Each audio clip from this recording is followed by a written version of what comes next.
Hi, I'm Christine and I'm glad you're watching this. So, today I want to talk about narcissism, and why I've felt the urge to do this is because I've tried to, even over months, even from last year, I've tried. This is 2026 February. I've tried even from last year, and every time I'll just scrape off that video. But it is necessary. We need to speak about these things. So, narcissism is a condition in people that presents itself in grandiosity.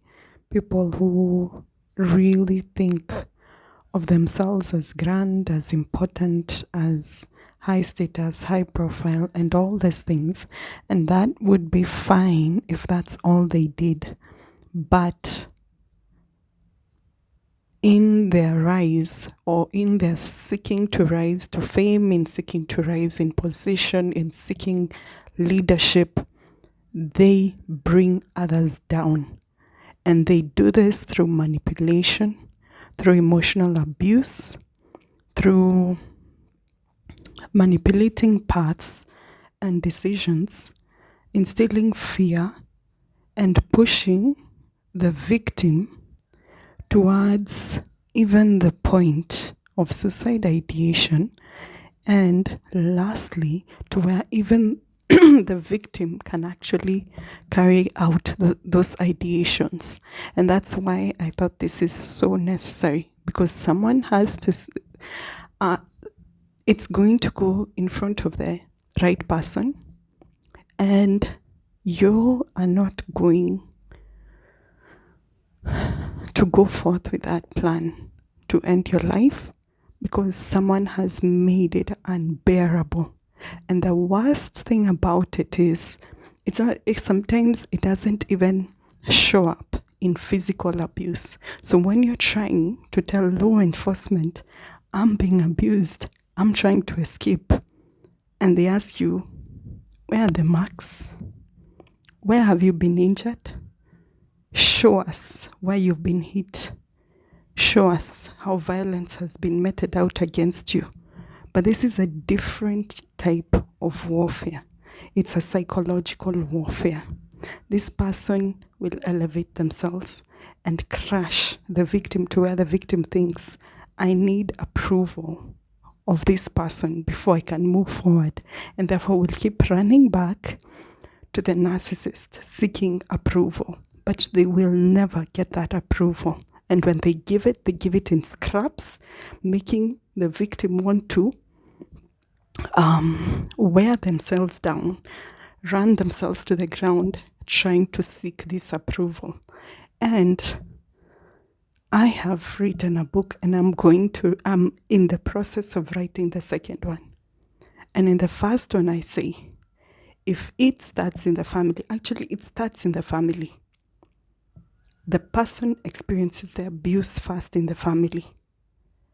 Even when they get out of it, for some reason, if they have not healed, they will attract a partner who is a narcissist. The religious bodies they go to, the leaders there, the people who will be over them will be narcissists. Everywhere they go, they will be attracting this sort of people. And they will have been instilled so much fear, they'll actually be trying to protect. They'll think, no, this person has been helping me my entire life. I cannot expose them. But when you pull back the veil, when you rip the veil, and you actually consider each and every time you have apologized to yourself, each and every time you have justified their actions, you've said, no, they couldn't have meant that. No, they couldn't have attacked me so forward. They couldn't have been so forward.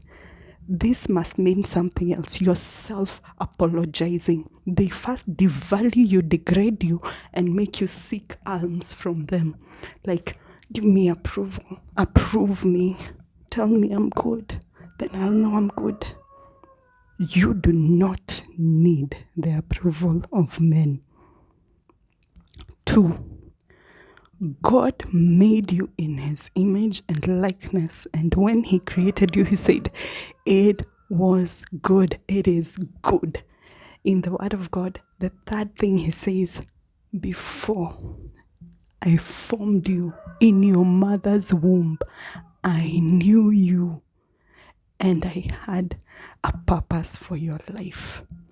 Therefore, if you have been contemplating ending your life based on the abuse you're receiving, and no one will believe that the actions you have even taken, even they have driven you to take certain actions, convinced the people around that this person is crazy.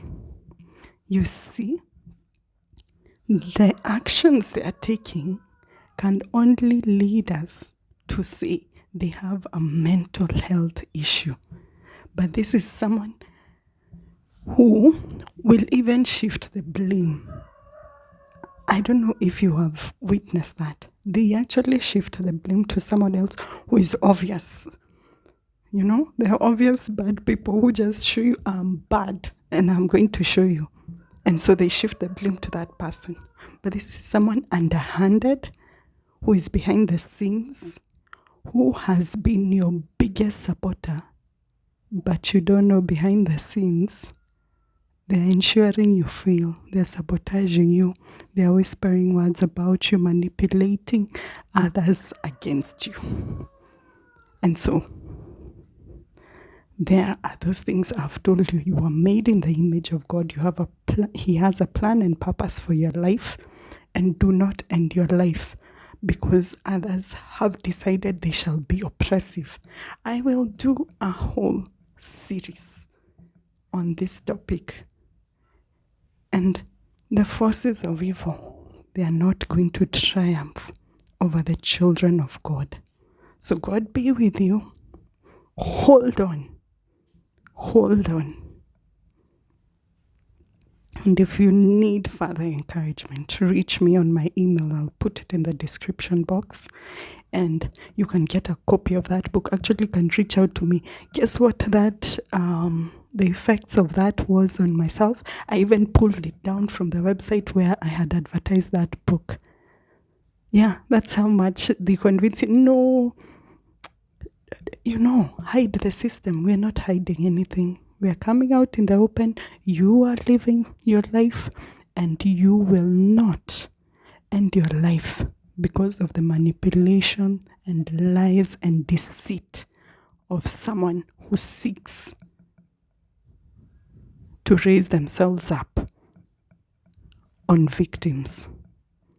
God be with you.